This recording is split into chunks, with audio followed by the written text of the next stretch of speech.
Nizamды атқарының үлгісін қандай атқарыш керектігін сол Қамчыбек мырза, генерал мырза көргөздү.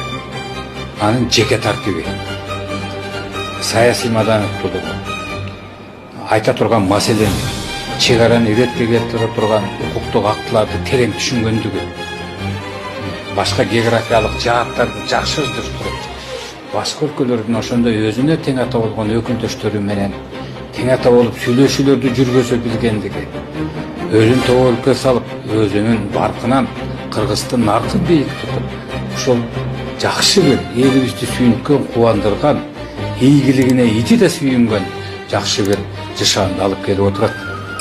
Бул генералга бул жерден таазим кылыш керек. Мыйзамдарды, токтомдорду кандай аткарыш керек? Үлгү, саясий маданияттылык, жеке тартибинин, ишке болгон мамиленин ыйыктыгы, бийиктиги, тазалыгы жана чечкиндүүлүк ушул жагдайды элибизге жаратты. Баракелде Камчыбек мырза деп айталым. 25-тен айылдарда зордукчулдар көбөйдү, аракештер көбөйдү, дебаширлер көбөйдү. Мына ошолорго шарт, мына ошолорго биз чара колдонушубуз керек. Мыйзамдын гана чегинде. Аларды ар дайым учетко алып турушубуз керек. Алардын жүргөн турганын карап турушубуз керек. Эгер жүргөн турганы чектен ашып атса, мыйзамдын чегинен чыгып аткан болсо, тез аранын ичинде чара колдонушубуз керек. Эч кимден сурабастан, эч кимге кайрылбастан, силердин укугуңар бар ошондой. Ошол укугуңарды колдонуп туруп, өзүңөрдүн жумушуңарды так даана аткарышыңар керек. Жана башында айтып өттүм, ар бириңер жоопкер болосуңар. Мындан ары ар бир үй бүлөнүн зордукчул, зомбулугуна аял кишилердин айрыкча, себеби эркек кишилер андай нерсеге өтө эле сейрек кездешет, эркекке болгон зомбулуктар. Айрыкча зомбулуктар аял кишилерге, балдарга, жаш балдарга, кыз келиндерге көрсөтүлүп атат. Кыз келиндерибиз ыдык көрүп калып атат. Ошолор корголбой калып атат. Мындан ары баарыңар жооп бересиңер. Айтып коеюн. Мына ушул менин айткан сөздөрүмдү баардык жерге таркатып койгулагы. Бул бир эле Ысык Көл облусуна, же Ысык Көл облусуна, Ак Суу районуна тиешелүү эмес, бүт республика боюнча. Кайсыл жерде, кайсыл айылда, кайсыл айыл өкмөттө же райондо ушундай зордукчулдуктар боло турган болсо, ошол жердин укук коргоо органдары, органы безопасности, органы прокуратуры, так, местные органы власти будут отвечать. По всей строгости закона. Надо будет, мы вас будем привлекать. Так как, чтобы этих дебоширов не было. Bir ayal kişini atıp taşladı деп, унчукпай олтура бербестен, ошого биз дагы жоопкер экенчигибизди сезишибиз керек. Биз дагы ошонун эле катарында мына мен дагы жоопкер экенимди сеземин. Ошол бала аялдын алдында, ошол жибек аттуу кыздын, келиндин алдында баарыбыз жоопкер болдук. Баарыбыз жоопкер болдук. Дагы бир жолу белгилеп айтып коеюн. Ал жибек аттуу кызга коргоо баракчасы колуна тапшырылган. Аны биз коргошубуз керек эле. Аны биз сакташыбыз керек эле. Ошол зөөкүр күйөөсүнүн алдында биз чараларды көрүп турушубуз керек эле. Ошол күйөөсү сезиш керек болчу. Биздин ал аялды коргошубузду билиш керек болчу. Ал эми биз аны жасабастан кагазды колуна берип койдук, болду эми кандай жашасаң ошондой жаша деп тим койдук.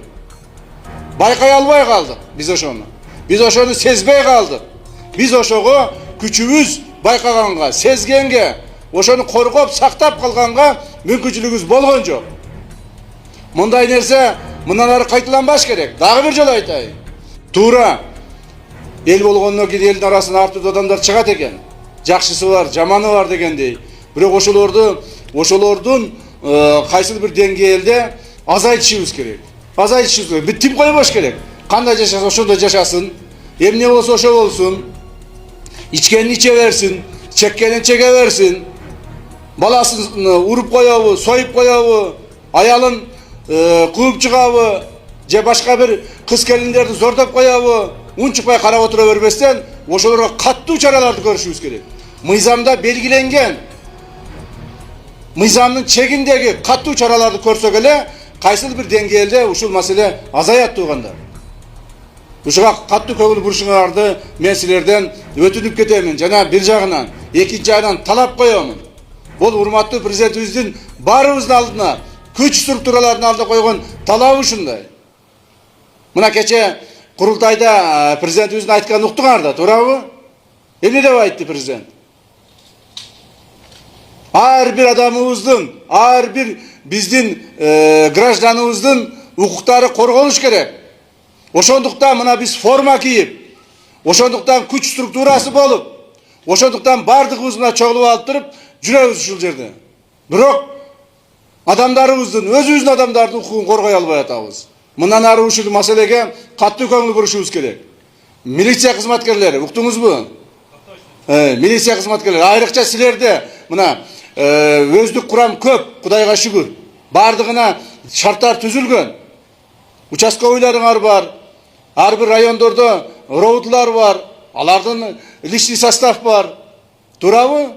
Ар бир район, ар бир поселокто участковыйлар бар. Иштеткиле ошолорду. Айлыктарды көтөрүп бердик. Мына жанагы штаттарын көбөйтүп бердик. Бүт керектүү нерселерди жасап берип атабыз. Демек иштешиңер керек.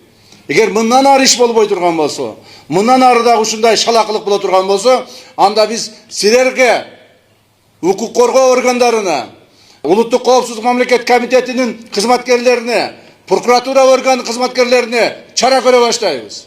Чара көрө баштайбыз. Себеби ансыз болбойт. Бардыгыбыз жоопкерчиликтүү болушубуз керек.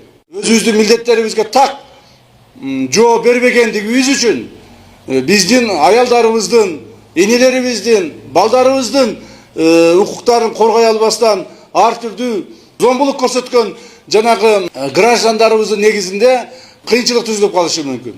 Ошондуктан бул бизге мындай мисал болбош керек эле. Бирок турмуштун ачуучундугу бул бизге чоң мисал болду, чоң сабак болду.